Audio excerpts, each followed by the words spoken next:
Lotte. Coming up on a newscast, there are growing expectations for President Xi Jinping to visit Seoul, with President Yoon highlighting such an event will mark a critical point in the future of bilateral ties. While meeting with China's top legislator, the South Korean leader emphasized that shouldn't hinder improving relations. South Korea secured a deal to sell F-A-50s to Poland. This marks the largest amount of the fighters Seoul has exported to a single country. Local authorities reviewed lifting the indoor mask mandate. It's also announced the healthcare system is now capable of containing the virus.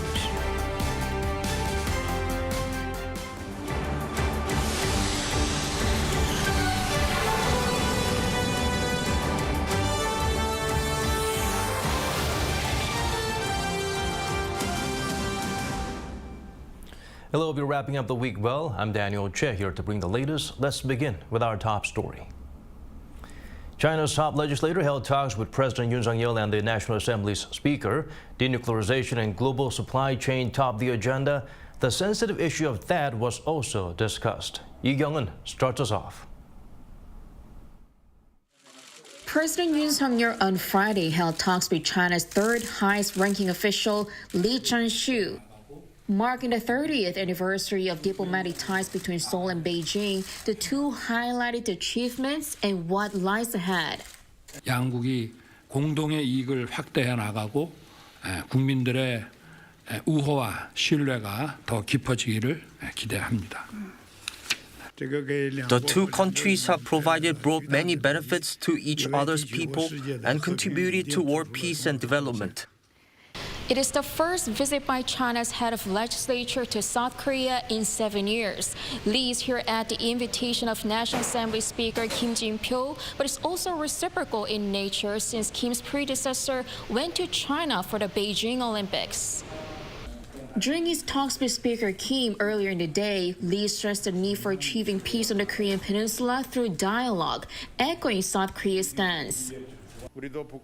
South Korea is committed to responding resolutely to any provocations by the North, but will continue to look at ways to solve the issue peacefully. We anticipate China's constructive role. We agreed that protecting peace on the Korean peninsula falls into our common interests. We will need to strengthen communication to find a political solution to this problem. Chairman Lee added that the two need to work to resolve, quote, sensitive issues in an appropriate manner, apparently hinting at Seoul's push to normalize the operation of the U.S. anti-missile defense system THAAD. It was an issue brought up during Yoon and Lee's talks as well. Yoon said THAAD shouldn't get in the way of bilateral ties. Lee emphasized the need for communication. Also taking center stage in the discussions were boosting economic ties, like cooperation on stabilizing the global supply chain and expanding the free trade agreement. These messages come as President Xi, who is set to extend his presidency for an unprecedented third term, is seemingly trying to ramp up diplomatic efforts with key neighboring countries. While President Yoon says Xi's visit to Seoul will mark a critical point for another 30 years of relationship, eyes are on a potential state summit in the near future. Yoon, Arirang News. The Foreign Defense Vice Ministers from South Korea held talks with President Biden's National Security Advisor. The two sides discussed the importance of extended deterrence against Pyongyang and agreed to continue close coordination on the matter. Min Soo-hyun brings the highlights from that session. South Korea's first Vice Foreign Minister Cho Yeon-dong and Vice Defense Minister Shin Bum-chul met with the U.S. National Security Advisor Jake Sullivan in Washington on Thursday. The two vice ministers expressed their gratitude for the National Security Council's interest and support in resuming the high-level meeting of the Extended Deterrence Strategy and Consultation Group.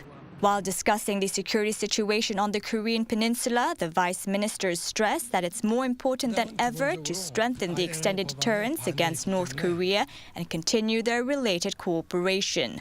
Sullivan reaffirmed the U.S. government's commitment to counter North's evolving nuclear and missile threats and hoped for effective talks at the vice ministerial level meeting of the EDSCG slated for this Friday. It will be the first such session in nearly 5 years. At the meeting with Sullivan, the two vice ministers also delivered South Korea's concerns over the U.S. Inflation Reduction Act, which excludes Korean-made electric vehicles from receiving tax credits.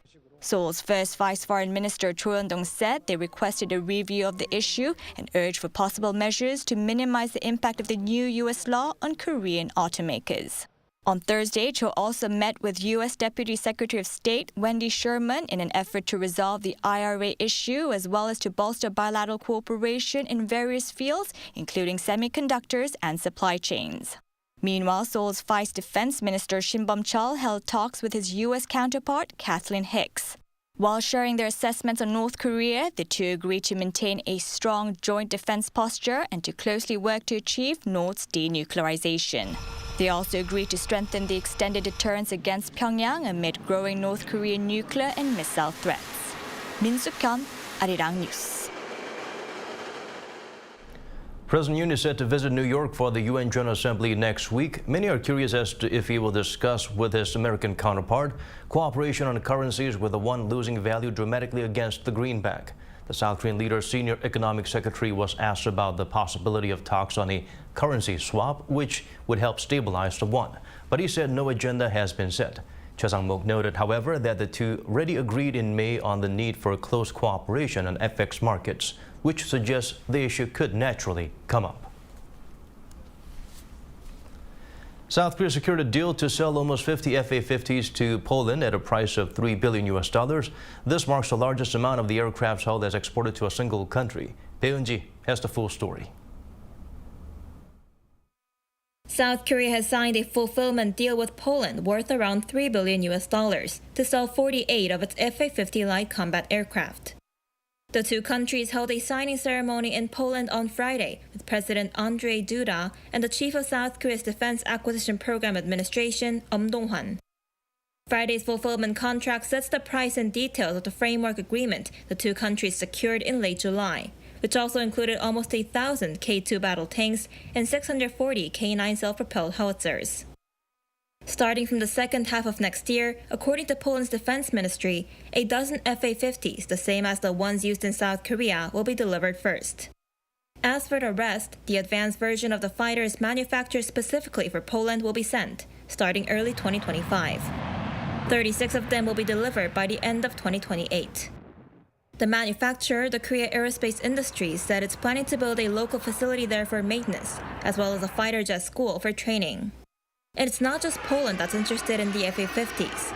South Korea will reportedly be exporting 18 to Malaysia at a cost of around $700 million. Bae Eun-ji, Arirang News. The nation's auto exports rose to a record high for the month of August. The number of cars sold abroad also saw the biggest on-year increase so far. This was mainly thanks to the popularity of eco-friendly vehicles. Ji-young helps us look beyond the digits. Despite concerns of sluggish demand amid a slowing global economy, South Korean car makers posted an all-time high export value for the month of August. The Ministry of Trade, Industry and Energy said on Friday that outbound shipments of cars last month stood at over $4.1 billion. This is up roughly 36% compared to the same month a year earlier. An expert says it is mainly due to the strengthening U.S. dollar and the base effect, as car exports were significantly low last year due to the supply chain disruptions. In 2022, the semiconductor shortage has been resolved compared to last year, so that's contributed to the rise in exports. Also, high global oil prices led consumers to search for cars that are more economical. The number of cars exported also jumped nearly 30% from the same period the previous year, standing at around 168,000 vehicles.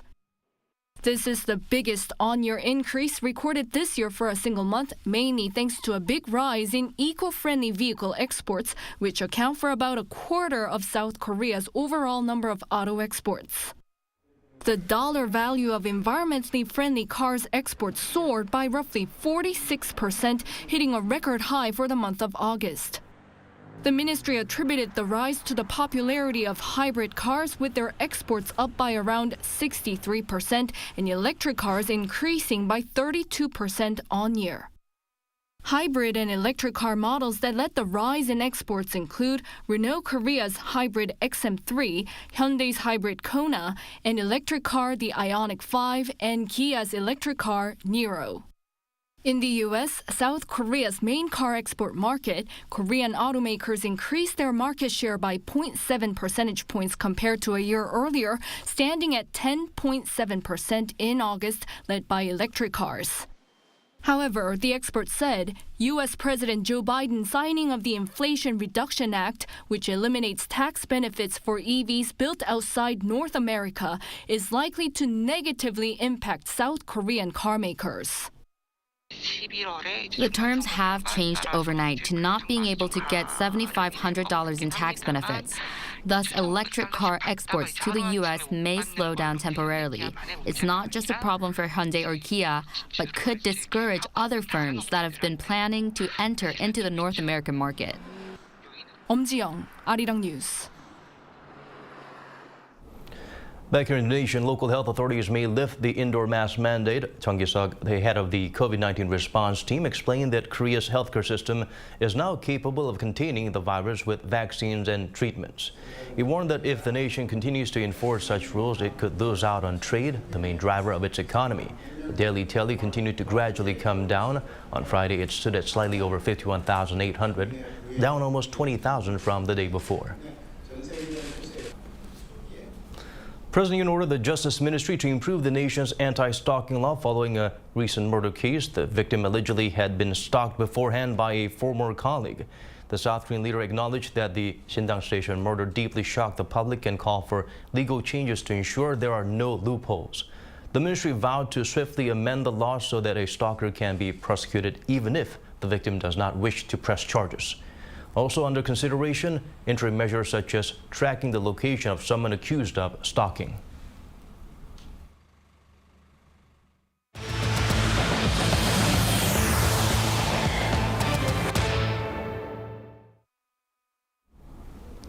Over in the UK, mourners waited in line on Thursday to spend a few minutes filing past the coffin of Queen Elizabeth II while she lies in state. The queue is expected to become as long as 16 kilometers, and people in line were warned of a 10-hour wait. Jung Eun-ju has the details. Thousands of mourners waited for hours on Thursday to pay their respects to Queen Elizabeth II. The queue into Westminster Hall, where the Queen's coffin was lying in state, stretched almost 8 kilometers across London. Some even had to wait as long as 10 hours to spend just a few minutes walking past the Queen's coffin on the second day it was open to the public. The queue snakes along the south bank of the River Thames and passes landmarks like the London Eye, the Royal Festival Hall, and the Globe Theatre. The queue itself is a huge logistical operation, as authorities expect it to become as long as 16 kilometers. More than 500 portable toilets, water fountains, and first aid stations have been installed along the route, while thousands of stewards, police officers, and marshals are working at any given time. Each mourner is given a special wristband indicating their position in the queue, which is inspected at various checkpoints along the line. The UK government has also set up a live tracker that displays the current length and endpoint of the queue, warning potential mourners to prepare for a very long wait. Government officials said they expect around 750,000 people, including tourists, to visit the Queen's coffin. People were dressed in dark clothing and paused to look before leaving the hall, while some were seen in tears or bowing their heads. Photography and use of mobile phones is strictly banned while inside, and there's airport-like security at the entrance. An orderly queue began to form outside the Palace of Westminster on Monday, 2 days before the hall's doors were even due to public, as soon as plans for the Queen's lying in state were announced. Members of the public will be able to walk past the coffin until 6:30 a.m. on September 19th, the day of the Queen's funeral, which will be attended by dozens of world leaders. After the funeral, her coffin will travel to Windsor, where she will be laid to rest next to her late husband in St. George's Chapel. Queen Elizabeth, Britain's longest reigning monarch, died peacefully last Thursday at Balmoral Castle in the Scottish Highlands. Jung Eun-ju, Arirang News. Elsewhere around the world, a mass grave containing more than 440 bodies has been found in Izium. The recently liberated city had been occupied by Russia for months. President Zelensky blamed Moscow for the deaths and said more info will be available soon. Shin Se-byuk has the latest. Last weekend, Ukrainian troops liberated the city of Izium in the Kharkiv region as they continued to recapture territory from Russia. A month of Russian occupation left battle scars in every corner of the city. Ukrainian President Volodymyr Zelensky, in a video address on Thursday, condemned Russia for the apparent atrocities.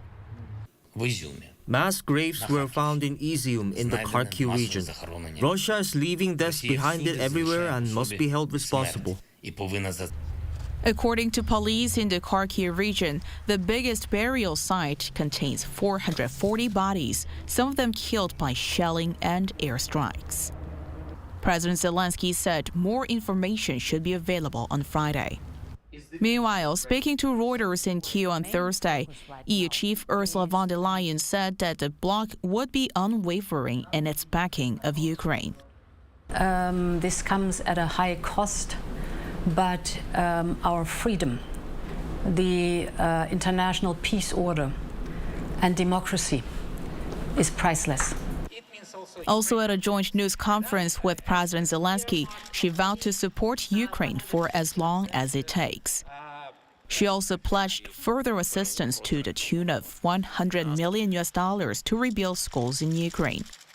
Over in the U.S., a fresh military package worth around $600 million to Ukraine was announced on Thursday. This comes on top of security assistance worth more than $15 billion sent to the Kyiv government since Russia's invasion. The Pentagon said the package provides not only weapon systems and equipment, but also military education and training. It also vowed to continue to work with other allies and partners to provide Ukraine with key capabilities. 신새벽 Arirang News. Moving on to other stories now, the Squid Game team held a press conference after returning from the States, making history at the Emmys. They talked about the experience of being a part of Netflix's most-watched show and also the next season. Kim Hyun-sung takes us to the scene. A glorious return home. The team behind the history-making worldwide Netflix hit Squid Game held their first press conference in Korea on Friday, following their Emmy sweep in LA earlier this week. 6 Primetime Emmy Awards and 14 nominations. The first non-English show to win an Emmy and the most-watched show on Netflix. Squid Game has rewritten TV history. It was just overwhelming and mind-blowing experience for us. And I hope it's going to be inspiration and motivation for the another global international creator for the future. Out of 6 Emmy trophies, only 5 were present at the press conference, with actor Lee Jung-jae still overseas to attend the Toronto Film Festival. Lee Jung-jae, who won Best Actor in a Drama Series for his role as the protagonist Song Gi-hoon, spoke via video message instead.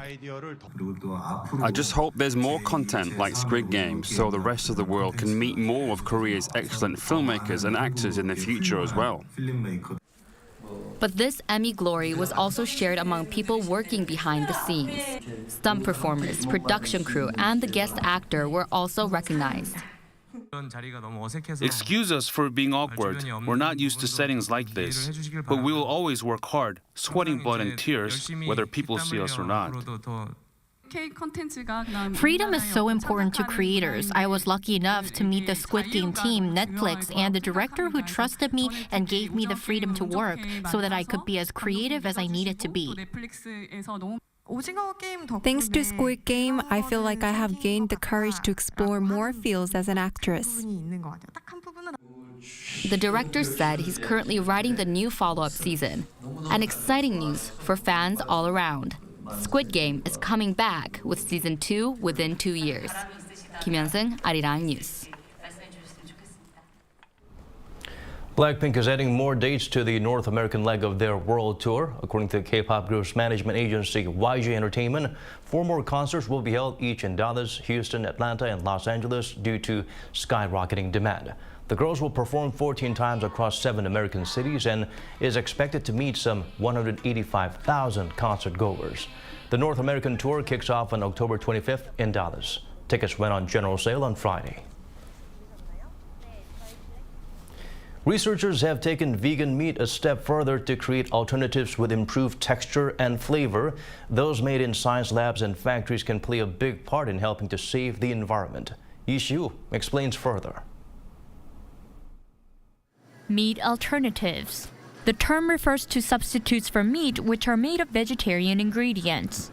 With increasing awareness of animal rights and the environment, the market for meat alternatives is exploding. South Korean companies are also jumping on in this trend, with both startups and conglomerates launching new meat alternative products.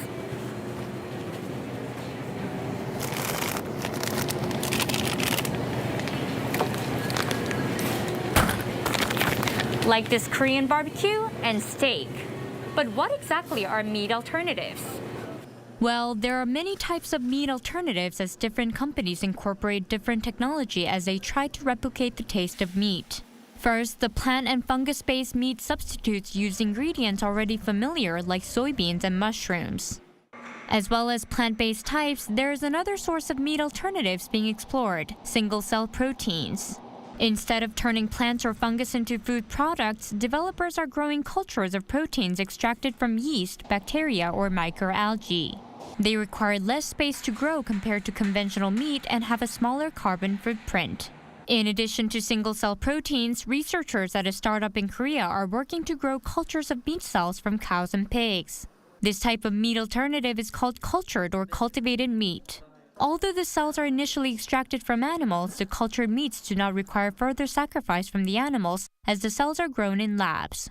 In addition to these startups, a number of conglomerates in South Korea have launched new meat alternative products in restaurants. 대체육을 드셔보신 적이 있나요? 아니요, 없어요. 처음 드셔보셨는데 네. 맛이 어떠신가요? 저는 구분 잘 못하겠다고 생각이 들었어요. 그냥 일반 햄이랑 대체육이랑 맛이 비슷해서 지금 그 얘기하고 있었거든요.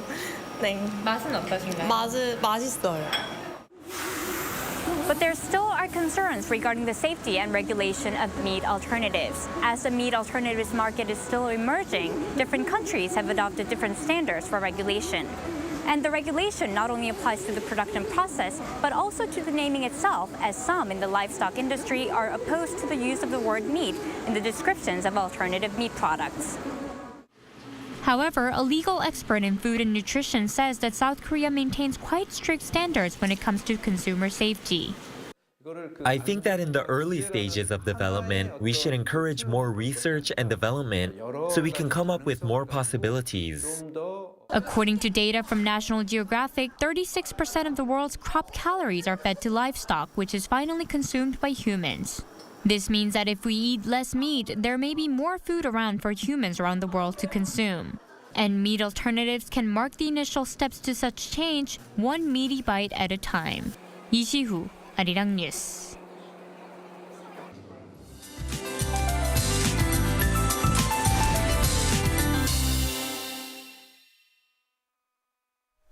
The unseasonable heat is continuing across the nation, creating more unstable air. Under such unstable atmospheric conditions, most regions will see rain until the morning hours tomorrow. Northern Gyeonggi-do province will see up to 60 millimeters of rainfall. The Seoul metropolitan area, western Gangwon-do and Chungcheong-do provinces will see about 5 to 40 millimeters. Southern regions can expect isolated showers of less than 5 millimeters. Meanwhile, Typhoon Namadal is forecast to make landfall in Kyushu, Japan around early next Monday. But the intensity of this typhoon is still powerful enough to affect Jeju Island and parts of the south. This Sunday, Jeju Island and the coastlines of Gyeongsangnam-do province will see gusty winds and also high waves. Morning lows in Seoul and Gwangju will be starting off at 22 degrees Celsius. Daily highs will surpass the seasonal norms again tomorrow. Seoul will be reaching 29, Gwangju 32, and Chuncheon will be hot at 30 degrees. For the capital, clear skies will make a return next week with much cooler temperatures. That's all for now, and here are the weather conditions around the world.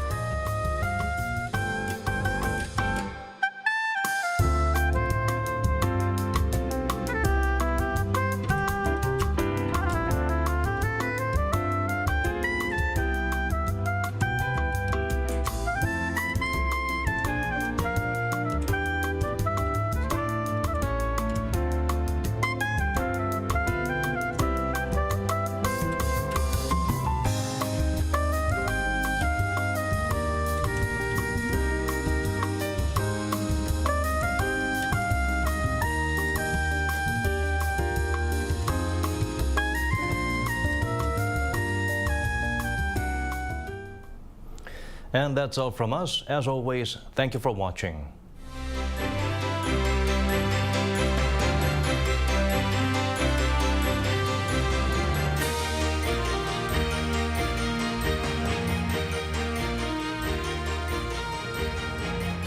전통과 새로움이 만나 더 큰 가치를 만들어갑니다.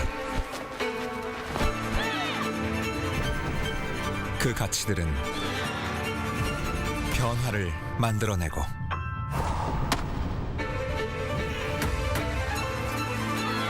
새로운 미래를 열어갈 것입니다.